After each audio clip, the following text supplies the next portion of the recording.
गरीब औरत हूँ जिसने मजाजी खुदा को नहीं हकीकी खुदा को सजदा किया। हम धड़का कौन आया, कोई नहीं। आजकल तुम कुछ परेशान रहते हो, वजह बताओगी? शायद न बता।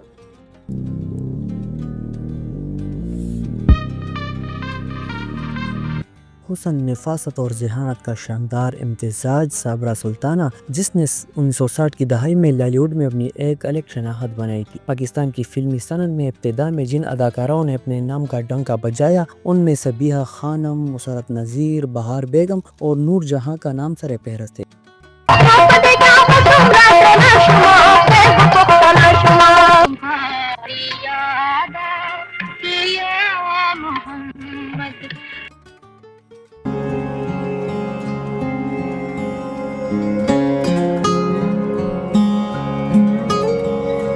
हिम्मत से काम लो बेटे, मुझे बचा लीजिए। माँ से न डरो बेटे, कि इस्लाम माँ से डरना नहीं सिखाता। 60 की दहाई में नैयर सुल्ताना, शमीम आरा, ज़ेबा, दीबा, फिरदौस, शीरीन और नगमा फिल्मी स्क्रीन पर छाई रही। इन सब ने बड़ी मेहनत और लगन से काम किया और फिल्मी सनत की तरक्की में अहम किरदार अदा किया। 60 की दहाई में एक और अदाकारा ने बड़ी तेजी से फिल्म बीनों की तवज्जो हासिल की। उस अदाकारा का नाम है साबरा सुल्ताना।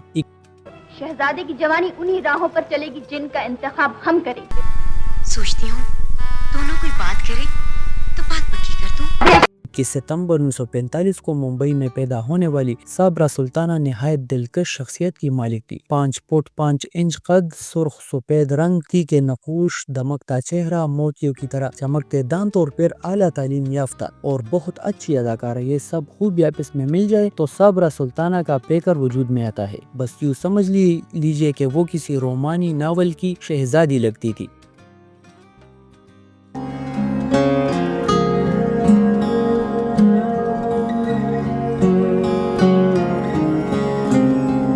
सबसे पहले हिदायतकार A.H. सदीकी ने उनकी अदाकाराना सलाहियतों को बांपा और उन्हें अपनी फिल्म इंसाफ में कास्ट किया। यू इंसाफ साबरा सुल्ताना की पहली फिल्म ठहरी। इस फिल्म में नील और कमाल ने मरकजी किरदार अदा किए थे। यह फिल्म कराची में बनाई गई। इसके बाद अपने वक्त के नामवर फिल्म साज और हिदायतकार शबाब केरानवी ने अपनी 2 फिल्मों में उन्हें मरकजी किरदार के लिए कास्ट किया। इन फिल्मों के नाम थे जमीला और शुक्रिया। इन फिल्मों में अलाउद्दीन और हबीब इनके साथ थे। इसके बाद हिदायतकार हसन तारिक ने उन्हें अपनी फिल्म कनीज में सबीहा खानम की मां का किरदार अदा करने के लिए कास्ट किया। इस फिल्म में साबरा सुल्ताना की अदाकारी को बहुत पसंद किया गया। सबीहा खानम की मां का किरदार अदा करने पर सबीहा का तो बहुत फायदा हुआ, लेकिन साबरा सुल्ताना ने नौजवानी के आलम में ऐसा किरदार अदा करने पर नुकसान उठाया। फिल्मी पंडितों ने उन पर बूढ़े किरदारों की छाप लगा दी।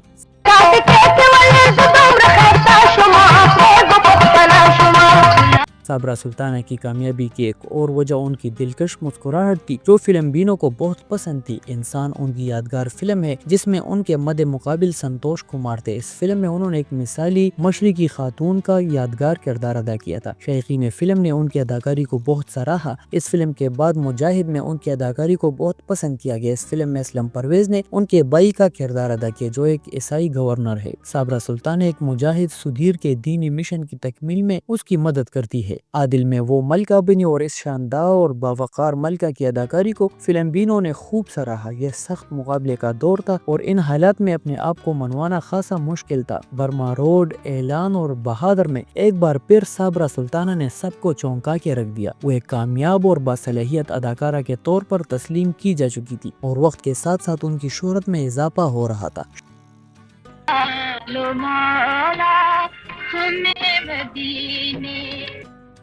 शाम सवेरे और बुज़दिल वो फिल्में हैं जो उनके मद्दाहीन कभी नहीं भूल सकते। उन्होंने इन फिल्मों में अपने चेहरे के तासुरात और मकालमों की अदायगी से फिल्म बीनों की एक कसीर तादाद को मुतासिर किया। वो औरतों में भी बहुत मकबूल थी। वो साफ सुथरी फिल्मों का दौर था और किसी भी फिल्म में फहाशिया और यानी का शायबा तक न होता। साबरा सुल्ताना मशरिकी औरत का जीता जागता नमूना थी, बल्कि यूँ कहना चाहिए कि वो इस दौर की नौजवान औरतों के लिए रोल मॉडल का दर्जा रखती थी। 14 साल शरीक हयात और मोजज़ा بھی ان کی قابل ذکر فلموں میں شامل ہے، خاص طور پر شریک حیات میں انہوں نے نہایت متاثر کن اداکاری کی۔ اس فلم میں انہوں نے شبنم کی بڑی بہن کا کردار ادا کیا تھا اور ہیرو کے کردار میں سید کمال جلوہ گر ہوئے تھے۔ کیریئر کے دوسرے حصے میں انہوں نے کچھ فلموں میں کیریکٹر ایکٹریس کے طور پر کام کیا۔ 1975 میں ریلیز ہونے والی بے مثال ان کی آخری فلم تھی۔ یہ واحد فلم تھی جس میں صابرہ سلطانہ نے منفی کردار ادا کیا اور اس کے کردار میں بھی وہ فلم بینوں کو متاثر کرنے میں کامیاب رہی۔